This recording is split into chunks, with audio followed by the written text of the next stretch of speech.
Thank you so much for staying tuned. What will form the basics of today's discourse is what transpired between Donald Trump and James Acosta, an ex-reporter, senior reporter for the CNN, and that has been causing serious talks about the freedom of speech, press freedom in the U.S. Don't forget to mention the migrant issue. Yes, they've approached Mexico. Right now they are there, and a judgment upturned the proposal of Trump to use somewhat lethal force to really prevent them from entering into the U.S. Trump said, look, I'm not preventing them from entering into the U.S., but it must be done legally. And that was the bone of contention that led to so many other talks that led to the man being expelled, but was reinstated again by court order. It's going to expire in 2 weeks' time. And the presidency, talking about the White House, have issued a statement saying after the expiration of the 2 weeks given by the court, Costa must leave. Anyway, we're going to talk on that. With me here in the studio to throw more light on this discourse, I have two legal practitioners, and of course, one palm sec. You really want to see him? It's been long, eons, ages. Anyway, Jamie, welcome. You've seen him already. Lakwe Mbanefo, welcome to the show, a legal practitioner. Appreciate your coming. All right, and of course, that's the man I'm talking about, Bashir Kadri. Yes, one-time NLC second in command. When you talk about the civil society or civil service, begging your pardon, civil service, and now he's the palm sec of Ministry of Agriculture in Edo State. When you talk about international local issues, he is well grounded. Welcome to the show, sir, and happy Eid al-Madud. Welcome, sir. Welcome, sir. So it's been long. It's been a while. Too long. Too long for comfort. Yeah, yeah. And I was sitting very close to him is a friend of my brother. Yeah, Osanho Osazua, a legal practitioner. I keep on wondering, why is he not interested in local politics? Will anything local count me out, but international, I can just take it. Welcome, Osanho. I appreciate your comment. It's always my pleasure to be here. All right. Now, before we put this discourse on the road, I need all of you to watch this. It's going to form the basis of our discussion. I'll be right back. Here we go. Well, if you don't mind, Mr. President, that this caravan was an invasion. As you know, Mr. President, I consider it to be an invasion. As you know, Mr. President, caravan was not an invasion. It's a group of migrants moving up from Central America towards the border with the U.S. Thank you for telling me that. Why did you characterize it as such? Because I consider it an invasion. You and I have a difference of opinion. But do you think that you demonized immigrants in this election to try to keep... I want them to come into the country, but they have to come in legally. You know, they have to come in, Jim, through a process. I want it to be a process, and I want people to come in, and we need the people. Your campaign... Wait. You know why we need the people, don't you? Because we have hundreds of companies moving in. We need the people. They're hundreds of miles away, though. They're hundreds and hundreds of miles away. That's not an invasion. Honestly, I think you should let me run the country. You run CNN. All right. And if you did it well, your ratings would be much better. If I may ask one other question. Mr. President, that's enough. I was going to ask one of the other folks. That's enough. Pardon me, ma'am. Mr. President, that's enough. Mr. President, I had one other question, if I may ask, on the Russia investigation. Are you concerned that you may have... I'm not concerned about anything with the Russian investigation because it's a hoax. That's enough. Put down the mic. Mr. President. I'll tell you what, CNN should be ashamed of itself having you working for them. You are a rude, terrible person. You shouldn't be working for CNN. Go ahead. I think that's unfair. You're a very rude person. The way you treat Sarah Huckabee is horrible. And the way you treat other people are horrible. You shouldn't treat people that way. Go ahead. Go ahead, Peter, go ahead. In Jim's defense, I've traveled with him and watched him. He's a diligent reporter who busts his butt. Well, I'm not a big fan of yours either, so I understand. To be honest. So let me ask you a question, if I can. You repeatedly said... You aren't the best. Mr. President, you repeatedly, over the course of the... Okay, just sit down, please. Well, when you report fake news, when you report fake news, which CNN does a lot, you are the enemy of the people. Go ahead. Well, you heard it. You've seen it. An episode of what really transpired between James Acosta of the CNN, the top reporter in CNN, and President Donald Trump. And that issue is really setting social media agog. Even electronic media, they've been talking about it to the extent that news media in the US, they made a statement about this, saying that what Donald Trump did to the CNN reporter was not really cool, and that may be an infringement on freedom of the press. Don't forget to talk about fake news, CNN, you should be ashamed of yourself, they shouldn't employ you, and all that. Gentlemen, you saw the clip, just an essence of the clip, because many things transpired. The court was involved and orders given and so on and so forth. Let me start off from you. Kadri, what do you feel about this? So that before my legal friends will throw more light into this, all this development. Well, let me first thank you, Wilson, for taking the world as a perception to make comments across the globe.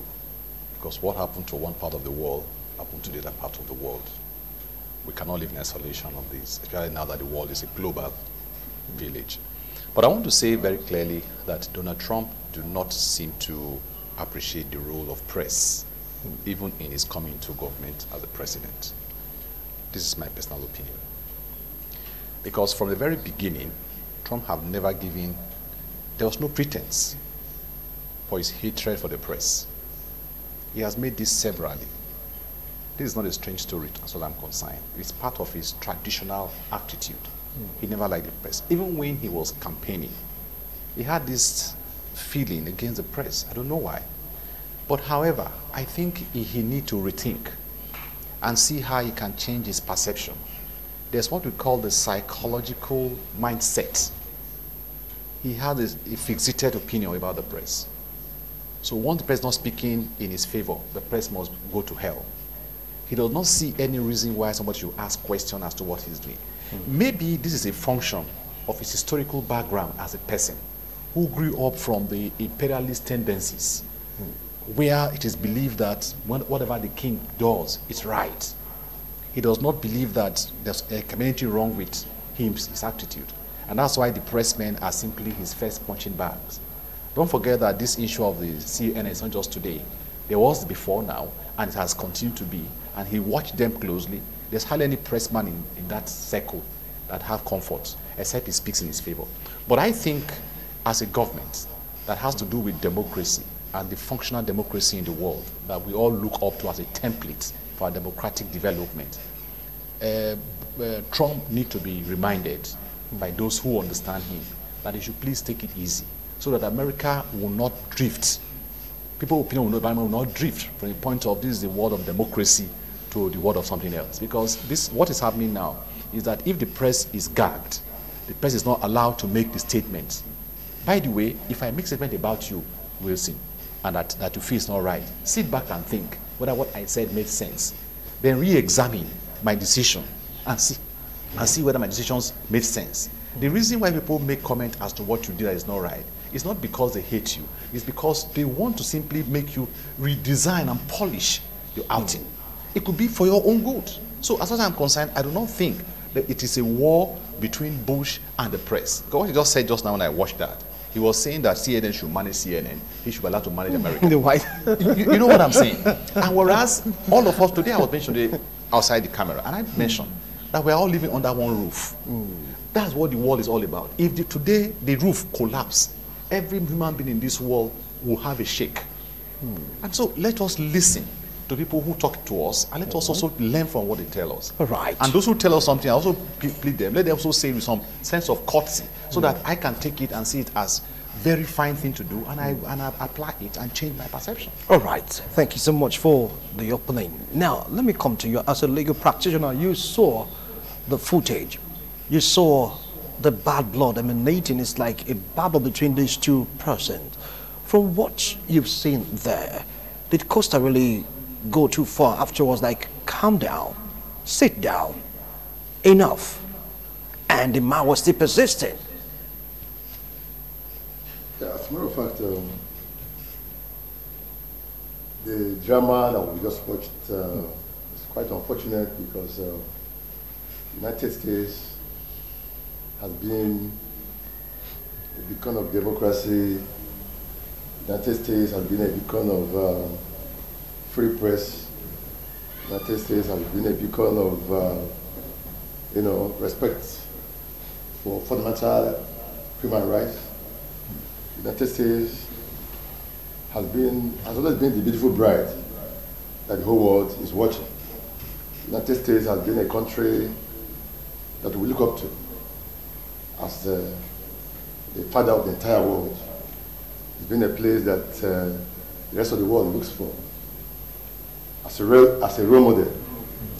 And that what we just watched shouldn't happen in the White House. The action of Mr. President is quite overreaching, it's quite overbearing, is not expected of a president of the United States of America. Yes, Jim Costa may not have been too civil when he was asked to sit down, but if you watch that clip, you see that Trump was, talking and talking and talking, even after about Jim Costa, even after he has left Costa have left microphone to other reporters. And let us look at how Trump came to power. Trump came to power as a president of the US through the electoral vote, and not through the popular vote. And the United States Constitution, is made it very clear that for you to become an American president, you must have gotten the highest number of electoral votes. In the case of Trump, Hillary Clinton got the popular vote, while Trump came to rode on the back of electoral vote to become the American president. And then when he emerged as a president, there was this issue that Russia made the election, which brought him to power. And that has been one of the things that have been haunting his presidency, because Trump is under investigation as to how he came to power and as to how Russia, made the election and then brought him to power. And before Obama left power, Obama, like asked the Russians in the Russian embassy and the workers to leave US. And in fact, ordered them out of America, because from the report before him, which was put by Lieutenant McCain, it was very clear that Russia made that election. And since then, CNN has been reporting everything and every bit of what has transpired in the Senate, in the Congress, and about the particular issue. So, President Trump has not been very comfortable with CNN as a media house. And he has had this cold feet about CNN reporters. And so, we have to look at the genesis of the matter, what transpired, what led to what happened just recently. All right. It's not about Jim Costa. Okay. It's about what has transpired between right from its coming to power and up till this moment, where he's now seeing CNN as his problem. Okay. But the case goes beyond CNN. What we're talking about is now, how does his presidency look at freedom of press? How does his presidency look at fundamental rights, the right of citizens? Right of citizens. To express their opinions. Okay. The right of expression. All right. And of course, the constitutional, flavors. We'll come to that. Citizens of the United States of America. We will come to that. All right. Barrister Saho, you viewed the footage just like every one of us. But what is said, Costa should have been a little bit civil. At least calm down, sit down, before the argument now ensued. But for what he said also, they said this goes beyond this interview. What's your own angle? Well, thank you very much, Woodson. You see, every elected government official, especially in the United States, has a responsibility to speak to the press. The thinking being that the average American in his house doesn't and wouldn't enjoy the privilege of asking the president whom he or she has elected some pertinent questions that bother him or her. So it is seen that the press that those journalists, those White House press corps, they speak for the people. The question the people want to ask are being asked through those persons. So, given that background, one would understand why, for decades, aggressive journalism has been the norm, especially when you get the chance to ask the U.S. president some questions. It is normal. They ask questions, they do one follow-up, they do two follow-ups, and some, even 3 or 4. If you have followed the trend when Obama was there, or even Bush, both senior and junior, you would see that has always been so. Not everybody will like you. I remember when Obama was there, the first what was his name now? The White House reporter for Fox News then. He was always trying to get Obama. But not one day was Obama rattled. Not one day did he lose his cool. Not one day did he evade or even attempt to evade a question. No matter how naughty, how tricky, or there are some questions that just want to get you.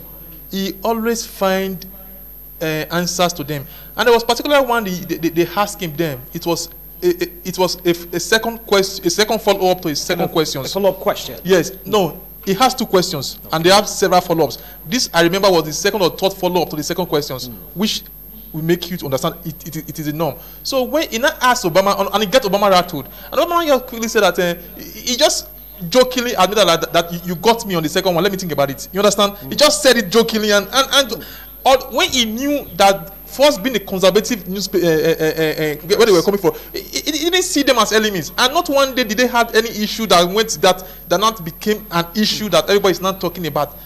Donald Trump being who he is, I don't think he is. If you are someone who likes the truth, you just want to say it the way it is.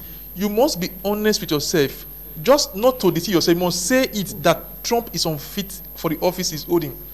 That's your own opinion. No, that's the truth. That's your own opinion. From his mere, from his demeanor, from the way he doesn't seem to appreciate the office he occupies, that there are age-old norms that governs that office, that regulate him, the way he talks, the way he comports himself. This is a man who likes tweeting to meaningful discussion, who says something and then think about it. Ordinarily, we will expect somebody occupying such office to reflect, to have some deep thought before you say something. He just says them, right. And he keep breaking the record for lies, which he called alternative fact, according to Sarah Sanders, that there is now alternative fact, okay. that blue is no longer that blue. That you understand? We are not comfortable. Okay. Sorry, let me quickly quote. They are not comfortable with the truth. And if there is a news outlet which majority of American news outlets are, it doesn't like them, and it won't like them from the very day of his inaugural day, when he said that when the size of the inaugural became an issue, when he said that there has never been such crowd for a presidential inaugural, and they now brought tapes and videos to show that look, there are spaces here that there are almost about 20. In fact, this is even the least inaugural in terms of crowd. And for him, as far as it was concerned, he thought that was the largest crowd. Again, you remember that day, it was, let me quickly say this, that very same day of inaugural, it was raining. Trump said when he came out, he saw it was raining, he just said, oh my God. He said he just prayed and the rain stopped. And it rained, it never stopped. As far as it was concerned, it stopped. Even though for the rest of us, it rained throughout. For as far as it's concerned, it stopped. But the rain stopped. Okay, fine. So that's such person we are dealing with. I don't know how to understand that guy. Okay, now they have an issue on the ground. Yes. Don't you think it was a gang up of the press against the president? Because that's the way he sees it. He was saying that, look, from what Costa said, he said, you are demonizing immigrants. He said, no, I'm not demonizing them. I just wanted to enter into the U.S. legally. They don't think there's a gang up there because of the fake news thing against media houses in the U.S. But let me tell you this, whether you like it or not, yeah. our mental state is always the background from what we say. And our assumptions inform our responses. If the assumptions of Trump is that there's a gag up against him, it will take you all the whole day to change that perception. But let me tell you very quickly that whatever Trump is saying now is what he had decided to do. Today I made my opening remark when I did mention that Trump has a background that makes him feel that he is the best in the world. Every other person is subhuman. That's his background. Don't forget he came from a rich home, that he grew up without necessarily knowing what life is all about. He did not have any pain nor struggle like we would do. He did not learn from the ropes of life to understand that the next man also has a right, has a feeling, has a psyche, and has his ego. He does not. To him, every other human being has no ego. He's the only one who has ego. And whatever he says must be. But he forgot that taking the office of American presidency makes you no longer have that kind of thing you talk about. Like you are not a people's person. You're now the servant of the people. The people must tell you what they feel and what they want to do. So the clear picture here is that when you're talking about gag up, the word gag up is a function of how did you feel that the issues are going.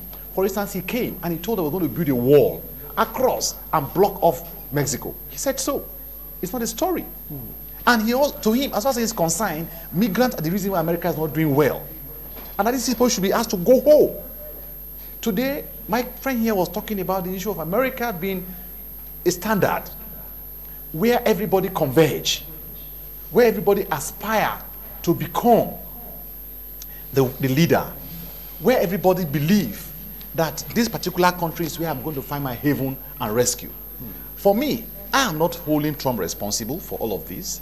I'm simply saying that the Americans decided who they want to lead them. And whatever the functions are, because a lot of, no American, any American man you see, I'm not sure there's an American man who's an aborigine, in the deep sense of the word aborigine. A lot of, they are all migrants. They converge and agree, let us do. That's why they call it a country of liberty. And in God we trust.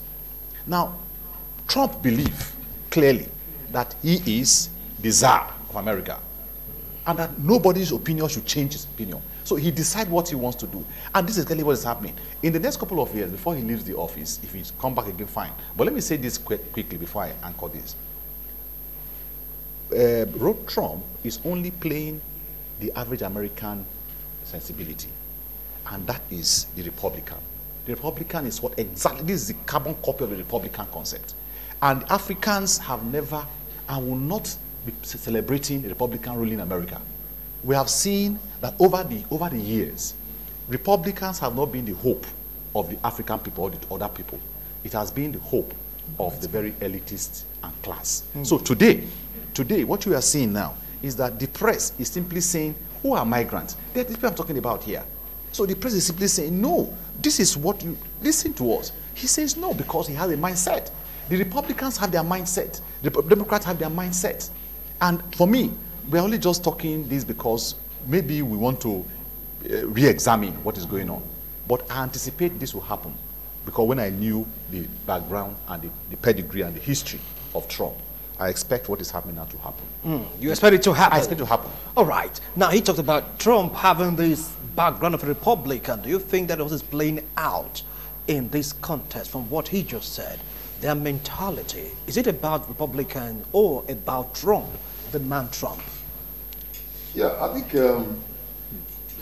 yeah, Republicans, like my friend said, you know, could be that arrogant, and they could be that show off presidents. You know, but this is not about Republican or about being a Democrat or being a Republican. It is about being a president of the, you know, the world presumed freest country in the whole world, where all dreams are possible, where you can rise from nothing and become something. So if the forefathers of the United States has built this type of foundation for United States, then people like Barack Obama wouldn't have thought about becoming American, wouldn't have been able to become American president. This is a country built on a platform of opportunities, on a platform that any person, any individual who wants to get to the top So long as he's able to build himself, there's opportunity for you to acquire education on credit and pay back later. This is a country that has the most powerful, military in the entire world. This is a country that has the most powerful economy in the entire world. This is a country that boasts of effective Medicare in the entire world. This is a country that talks about the future and now. And this is a country where we expect that the president should be the most powerful man on earth. But with respect to human dignity, with respect to press freedom, with respect to freedom of speech. And so you can't be preaching one thing and you'll be different entirely. Like he said, and I agree with him, Trump's grandparents were immigrants. In the United States, America is built purely on immigrants. The only aborigines in America are Red Indians. Exactly. And they don't even live among the people. No, they live in camps. They're in the suburbs. They're not interested in modernism. They're not interested in what is happening. They have their own way of living. So when you look at Dan Maryland, you look at the history. Christopher Columbus and co, those who discovered the United States of America, just arrived there. Part of the U.S. was purchased by those who arrived there early enough. And since then, they have been building on immigration, and this immigration has produced the best in the United States of America. All right. And so the immigration was the bedrock on which America was built. And so one man cannot come and destroy this overnight. Yes, he said they should enter legally. Legally? Yes. Because I was coming to that. Yes, that they should enter legally. All right. How many immigrants in the United States entered the United States legally? I'll come back to you on You that. you get the point. So you have to look at that. Okay. So is there any part of the Constitution of America that talked about 1 or 2 paragraphs of how legally an immigrant should enter America? Okay. So this is not a defense. All right. Now, I will come to you. Now, you watched the video. He said, look, we need these people. You know why? Many companies are coming into America, but it should be done legally. What's wrong with that? Thank you. You see, Trump, in his characteristic and bombastic manner, was also bragging there that the economy was working so fine that, that hundreds and thousands of companies are coming, so therefore they will need these immigrants. It's like there was a time Americans ceased to be the greatest and strongest nation on earth. As far as Trump is concerned, not until he came into the scene that America became great. That's his thinking. The thinking of a terrible person. So what he was actually saying there, it's not that whether legal or illegal immigration. No, there are core existential issues here that has to do with the very existence of the Republican Party itself. Because it has been projected that very soon the party will phase out. Because it is party of old men and old women. And then some young white men who are racist at heart. That very soon the more people come, people who are coming, they are always 80–90% Democrats. The women, of course, majority of them Democrats. That they call American people that they might fake the way, that the Republican Party needs to reinvent itself if it is to be relevant 20–30 years from today. Are you getting it? So part of the thinking is that the lesser people comes, the safer it is for our party. Because these people, when they come, they raise children, they become Democrats at the end of the day. Most of them, that's what statistics has shown. So it is an existential threat for them. That's why he's doing what he's doing. But then, like I said before, there are constitutional guarantees in America.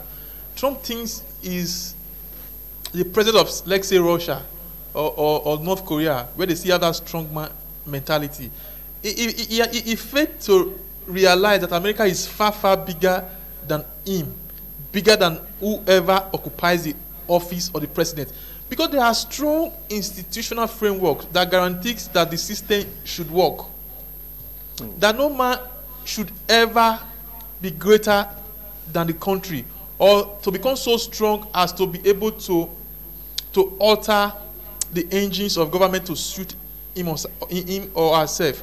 That is how the country is structured. And that is what makes America the greatest nation on earth, and which for me, for a very long time, will continue to be. And Trump is not comfortable with it. He wants to have his way. He goes here, he realizes that there are stumbling blocks, that his powers have limits, that there are limitations to what he can do. And this exasperates him, that his words and not law makes him uncomfortable. He wants to say it and have it done, like the man he admires over there, Putin. That's what he is. But he realized that hundreds of years ago, the founders of the American Republic were able to put shock observers in quotes to enable the system to work. That was why years ago Thomas Jefferson said that the two elements of the people are criminals and government. That the two elements of the people are criminals and government. That the second should be tied down by the chains of the Constitution. Otherwise, it will become the legalized version of the first. And for that, all those years, they have been able to tie down the second, which is government, with the chains of the Constitution. That you cannot always have your way. That there are limits to which you can do, limits to the level to which you can have your way. Right. Because, like it is said, the man's capacity for good makes democracy possible. But its inclination towards injustice, towards evil, makes democracy necessary. So we must always be able to put checks and balances to any office. Right. And the American system is so structured and built that there are strong checks and balances, which makes Trump to lament every day. Okay, which makes Trump to lament every day. Book of Lamentation. Is that what Trump is doing now? But all the same, there is a court injunction saying, look, you have to call Acosta back to the White House. But there's a statement saying, look, after the elapse of this temporary hold, so to speak, you are still leaving the White House. Do you think Trump will see this true? You see, let me tell you this. Today I did, in my background statement, I did told you that no matter how you look at it, Trump's background, that's why whoever you want to elect as your president or as your governor or as anybody, please, let's take time to look at their background. Let's look at their historical trends, their antecedents. These are fundamentals, because no man learned the use of left hand at old age. It's a thing that comes over time. What we're talking about here is that Trump have that background. I've said this before. And Trump, if you watch Trump carefully, even before now, far earlier in the years, Trump have exhibited these tendencies.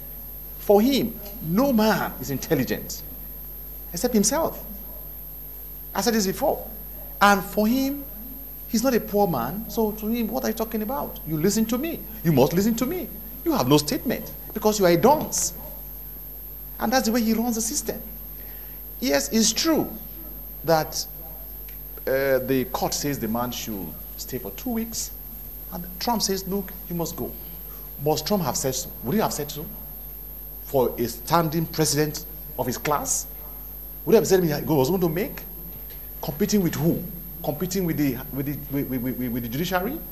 Are they competing? Because right now he just obeyed. He said, fine, no problem, you can come. But after the lapse of the... You see, what has happened here, Wilson, is that he's feeling that he's been undermined. The response to say that after that you will go away is a show of feeling that he feels that he's been undermined. You know what I'm saying now? Just a little thing, we just told the court to go to hell. Just small thing left. But he just said, my friend, listen, even the court said you remain here, you are going to go away. It shows this concept of egocentrism. That I decide what happened here. And unfortunately for him, he came to a seat he didn't understand. That's my feeling. Because if he understood the content of the American presidency, maybe he wouldn't have been here now. He would have learned to begin to change his mindset, change his thoughts, and change his attitude and his response. For instance, the things you don't say as a president, even if you feel very strongly about them, not because of you, because of the office you occupy, you feel that way. Look at when he was campaigning. during the debate. You saw what he told Jeb Bush. He said, Bush, shut up. You don't watch it in the debate. They were all standing. He said, shut up. I mean, that explains to you the kind of person. So today I told you, I said, I was not surprised what I'm seeing here. They're just confirming my original thoughts when I began this journey. And I looked at the journey in 2016. And I told myself, Americans are here for a big one because there's going to be contestation by his own ego and the American people. Which one is superior? American people feel it or my ego? That's exactly where we are now. So whatever you see now is just a play. It's just playing out itself. I want to also suggest that America must go and rethink the issue of this, what they call it, electoral college concept. I'm not an American. I'm happy to be a Nigerian. I thank God for being a Nigerian, no matter how anybody look at it. But the point is that majority says this is the person we want. And a small group sit down and says, no, this is the person we want. 64 million against 62 million was a large number. And today, this is a game. This is the plus. If there's a plus, or if there's a minus, this is a minus. Whatever it is for American. So, as far as I'm concerned, Americans must now start thinking from now, what do we do to check our processes? A lot of allegations are going on. They are part of the human nature. But my own take in all of this talk is that Trump is struggling with his egocentric nature. And there's a competition between Trump's egocentrism and the American people. All right. Egocentrism and the American people is going to go down when the next election comes into play. I want to do the same question at you. Trump insists he's not fighting against court order. No problem. 2 weeks, but after that, you leave in. How do you think they should resolve this? Because he's bent on that man leaving the White House. I don't want to see him in the White House. Yeah, I think before you start to interpret a court order, the proper thing for you to do is to at least you have to study the order made by the court. You don't know exactly what were the wordings of the judge. You know, but like my friend said, and I agree with him, that the Electoral College have to be revisited. Because what transpires in the US right now shows that it may not be the best system. The definition of democracy has to do with an election where the highest number of people have said this is the person. And then when it comes back in the contradiction of that where a very few group of people now say this is the person. So the majority vote now goes to nothing. It means that that majority, what they saw in the other person was different from what the minority saw in this other person. So it's not everything we are going to borrow from the United States. Again, I also agree with him when he's talking about, you know, that the guy is full of himself. You don't run the country by what you think. You run the country by what the law says. Because recently, of course you're aware, that Bush is threatening, Donald Trump is threatening that he is going to use executive powers, you understand, to stop this idea of becoming a citizen by birth. That if you're born in the United States of America by an immigrant, and the law says, the Constitution says that he automatically becomes an American citizen. So he's now saying that he's going to use executive powers to stop that. That we are now asking, does Mr. President has the powers, you know, that will override the Constitution of the United States of America.